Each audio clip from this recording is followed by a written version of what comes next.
चलिए अब देखते हैं लिवरेजेस का इलिस्ट्रेशन नंबर 5 और यही हमारा लास्ट इलिस्ट्रेशन है इसका। ठीक है, तो क्वेश्चन क्या बोलता है, सबसे पहले क्वेश्चन में बोल रहा है following are the selected financial information of A limited and B limited. दो कंपनीज की इंफॉर्मेशन दी गई है at the year end. Variable cost ratio दिया गया है 60%, 50%। इंटरेस्ट दिया गया है दोनों का अलग अलग। ऑपरेटिंग लिवरेज, फाइनेंशियल लिवरेज और टैक्स रेट, ये वाली इंफॉर्मेशन हमारे पास गिवन है। और क्या बोलता है क्वेश्चन में, जो रिक्वायर्ड इन्फॉर्मेशन है, रिक्वायर्ड बोलता है कि ईबीआईटी निकालो और सेल्स निकालनी है और फिक्स कॉस्ट, और पूछा है कि कौन सी कंपनी तुम्हारे लिए बेटर है on the based of leverages. ठीक है, विद रीजन पूछ रहा है, तो हम देखते हैं। तो ये वाली जो सारी चीजें इन्होंने पूछी है ये हमारी इनकम स्टेटमेंट से निकल कर आ जाएंगी। ठीक है, तो सबसे पहले क्या करेंगे, हम क्वेश्चन में इनकम स्टेटमेंट बना लेंगे जैसे मैंने आपके सामने बना रखी है। ठीक है, चलिए स्टार्ट करते हैं। देखो इलिस्ट्रेशन नंबर 5 है ये हमारा, और ये हो गया हमारा सॉल्यूशन। तो सबसे पहले हमने क्या बनाई, इनकम स्टेटमेंट। जो इनकम स्टेटमेंट बनाई है दोनों की, देखो सबसे पहले इनकम स्टेटमेंट का हम पूरा ये फॉर्मेट बना देंगे। आप ये वाली चीजें अभी के लिए भूल जाइए ये दोनों। ठीक है, पहले फॉर्मेट बना के रख देंगे, फॉर्मेट आप सभी को याद ही है। फिर इसके बाद हम वर्किंग नोट बनाएंगे, और वर्किंग नोट में सबसे पहले फाइनेंशियल लिवरेज गिवन है। देखो ऐसे वर्किंग नोट बनाएंगे, इसके अंदर क्या करेंगे हम, फाइनेंशियल लिवरेज।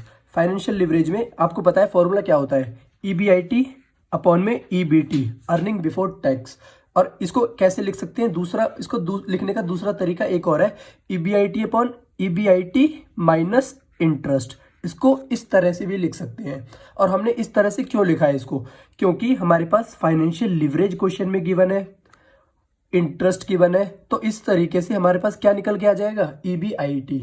तो हमने ऐसे ही करा है। देखो सबसे पहले मैंने क्या करा है, ए लिमिटेड का क्या निकाला है, ईबीआईटी। कैसे, फाइनेंशियल लिवरेज हमारा 3 गिवन था, ईबीआईटी निकालेंगे तो ये ईबीआईटी रख दिया, ईबीआईटी माइनस 20,000। तो यहाँ पे कैलकुलेशन करने के बाद आप देखोगे ईबीआईटी हमारे पास निकल कर आ जाएगी कितनी, 30,000 की ईबीआईटी निकल कर आ जाएगी कंपनी ए की। ठीक है, इसी तरीके से क्या निकालेंगे हम, कंपनी बी की ईबीआईटी निकालेंगे। तो कंपनी बी की ईबीआईटी कितनी आ जाएगी हमारे पास, 2 लाख। ठीक है, कैलकुलेशंस मैंने आपके लिए कर रखी है, और आईसीआई में भी ये इसी तरीके से कर रखा है। ठीक है, या फिर आप ऐसे बोल सकते हो मैंने आईसीआई की तरीके से करा है, दोनों एक ही बात है। ठीक है, बस आपको ये याद रखना है कि ईबीआईटी अपॉन ईबीटी की जगह करना है हमें EBIT upon EBIT minus 1 lakh.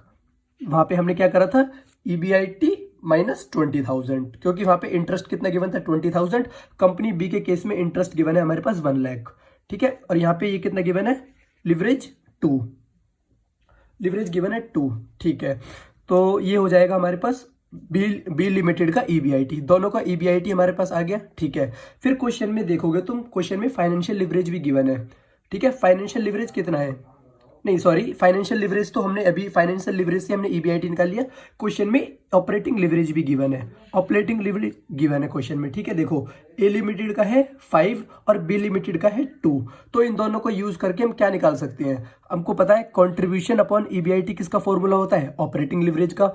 EBIT हमारे पास ऑलरेडी गिवन है, ऑपरेटिंग लिवरेज हमारे पास क्वेश्चन में गिवन है, तो यहाँ से बैलेंसिंग फिगर क्या आ जाएगी, कंट्रीब्यूशन निकल के आ जाएगी। ठीक है, तो ऐसे ही, और कंट्रीब्यूशन हमारे पास था भी नहीं, तो यहाँ से क्या निकाल लेंगे हम, कंट्रीब्यूशन। सबसे पहले ए लिमिटेड का कंट्रीब्यूशन निकालेंगे, ये वाली फिगर ये हो जाएगी हमारे पास, ऑपरेटिंग लिवरेज 5 गिवन है, ईबीआईटी 30,000, तो यहाँ से कंट्रीब्यूशन कितना आ जाएगा हमारे पास, 1,50,000 कंट्रीब्यूशन आ जाएगा। सेम इसी तरीके से हम बी लिमिटेड का कंट्रीब्यूशन निकालेंगे, बी लिमिटेड का कंट्रीब्यूशन आ जाएगा हमारे पास 4 लाख। सेम बिल्कुल जैसे ए लिमिटेड का निकाला, सेम ऐसे ही बी लिमिटेड का निकाल दिया। ठीक है, यहाँ तक होने के बाद हमारे पास कंट्रीब्यूशन आ गया, हमारे पास ईबीआईटी आ गया। ठीक है, देखो स्टेटमेंट दिखाता हूँ आपको, स्टेटमेंट पे क्या क्या आ चुका है हमारे पास और क्या क्या क्वेश्चन में गिवन था। देखो क्वेश्चन में हमारे पास सबसे पहले इंटरेस्ट गिवन था, इंटरेस्ट ये वाली चीज गिवन थी हमारे पास क्वेश्चन के अंदर। और क्या गिवन था, ऑपरेटिंग लिवरेज, फाइनेंशियल लिवरेज। ठीक है, बस यही गिवन था। और हमने अभी क्या क्या निकाल लिया है, हमने ईबीआईटी निकाल लिया है, हमने कंट्रीब्यूशन निकाल लिया है। जब ईबीआईटी और कंट्रीब्यूशन निकाल लिया है तो हमारे पास फिक्स कॉस्ट निकल कर आ जाएगी। ठीक है, तो मैंने यही कर रखा है, पीछे हमने फिक्स कॉस्ट निकाल रखी है। ठीक है, देखो हमने फिक्स कॉस्ट निकाली है किसकी, ए लिमिटेड की और बी लिमिटेड की। अब आपको पता है फिक्स कॉस्ट का फॉर्मूला बोल लो, या फिर जो हमने स्टेटमेंट बना रखी है वहां से क्या होगा, कंट्रीब्यूशन माइनस ईबीआईटी करके हमारा क्या आ जाएगा, फिक्स कॉस्ट। तो ये 1.5 लाख की हमारी कॉन्ट्रीब्यूशन थी, 30,000 की हमारी EBIT, तो फिक्स कॉस्ट आ जाएगी 1,20,000। एंड सिमिलरली ऐसे ही बी लिमिटेड की हमारी फिक्स कॉस्ट कितनी आ जाएगी 2 लाख। ठीक है, और ये वाली करने के बाद हमारी यहाँ पर फिक्स कॉस्ट भी निकल के आ जाती है। ठीक है, फिक्स कॉस्ट भी निकल के आ जाती है हमारी यहाँ पर 1,20,000 और 2 लाख, ये वाली चीजें आ गई। अब देखो क्वेश्चन में आप देखोगे तो हमें वेरिएबल कॉस्ट का रेशियो गिवन था, वेरिएबल कॉस्ट का रेशियो गिवन था हमें क्वेश्चन में, वो कितना है 60% ए लिमिटेड का और 50% बी लिमिटेड का। देखो तो अब क्या करेंगे, जब हमारे पास वेरिएबल कॉस्ट रेशियो है तो क्या करेंगे 100 माइनस वेरिएबल कॉस्ट रेशियो करेंगे तो हमारे पास क्या आएगा पीवी रेशियो निकल के। जब पीवी रेशियो निकल के आ जाएगा तो हमारे पास कंट्रीब्यूशन है, contribution divided by PV ratio कर देंगे तो उससे हमारी क्या निकल कर आ जाएगी सेल्स निकल कर आ जाएगी। क्या बोला मैंने, देखो मैंने बोला अभी हमारे पास क्या है वेरिएबल, मैं यहाँ पे लिख देता हूँ। ठीक है, हमारे पास वेरिएबल कॉस्ट का रेशियो गिवन है, वेरिएबल कॉस्ट रेशियो गिवन है। फॉर एग्जांपल मैं ए लिमिटेड का ले रहा हूँ, वेरिएबल कॉस्ट रेशियो गिवन है 60%। ठीक है, ए लिमिटेड का। अगर हमें क्या निकालना है, अब इससे हमें पीवी रेशियो निकालेंगे तो 1 माइनस 60% कर देंगे, कितना आ जाएगा 40%। ये क्या आ जाएगा हमारा पीवी रेशियो, पीवी रेशियो। और जब भी आप सभी को पता है सेल्स का एक फॉर्मूला ये भी होता है, sales equal to contribution, contribution upon PV ratio क्या होता है हमारा sales, contribution upon PV ratio क्या होता है सेल्स। अब देखो आप बोलोगे सर हमारे पास कंट्रीब्यूशन क्या होता है, देखो सबसे पहले हमने EBIT निकाला था 30,000 2 लाख, ये पुट कर दिया। इसके बाद इंटरेस्ट क्वेश्चन में गिवन था 20,000 और 1 लाख, इनको पुट करने के बाद EBT आ जाएगा हमारे पास 1 lakh, sorry 10,000 and 1 lakh. Same tax rate question में गिवन था 30%, टैक्स रेट टैक्स माइनस करने के बाद हमारे पास क्या आ जाएगा अर्निंग आफ्टर टैक्स दोनों कंपनियों का। ठीक है, ए लिमिटेड और बी लिमिटेड का। ऐसे ही हमारे पास हमने फिक्स कॉस्ट निकाल ली थी, तो अब रिवर्स कैलकुलेशन करके फिक्स्ड कॉस्ट माइनस करने के बाद क्या हो जाएगी हमारे पास, रिवर्स करेंगे तो हमें प्लस करना होगा। 30,000 में 1,20,000 प्लस करेंगे तो 1,50,000 आ जाएगी हमारे पास कंट्रीब्यूशन। सेम एस हमारे पास क्या आ जाएगी कंट्रीब्यूशन बी लिमिटेड की 4 लाख। ठीक है, अब देखो 1,50,000 डिवाइडेड बाय पीवी रेशियो करेंगे तो पीवी रेशियो क्या है 40% ए लिमिटेड का और बी लिमिटेड का 50% है। ठीक है, तो करने के बाद हमारे पास सेल्स आ जाएगी 3,75,000 एंड 8 लाख। अब क्या होगा सेल्स में से वेरिएबल कॉस्ट माइनस ये अपना बैलेंसिंग फिगर आ जाएगा। ठीक है, ये दोनों कैसे आएंगे 3,75,000 माइनस 1,50,000 करके और 8 लाख माइनस 4 लाख ये हमारे पास आ जाएगा। ठीक है, आई होप आपको ये पूरी स्टेटमेंट अच्छे से समझ आ गई हो। सारे के सारे बैलेंसिंग फिगर निकाल लिए हमने और यहाँ से हमारे क्वेश्चन के सारे जो भी उन्होंने पार्ट्स मांगे थे वो सभी निकाल लिए। सर कौन कौन से मांगे थे, देखो एक इन्होंने मांगा था EBIT, हमने ये निकाल दिया 30,000 एंड 2 लाख।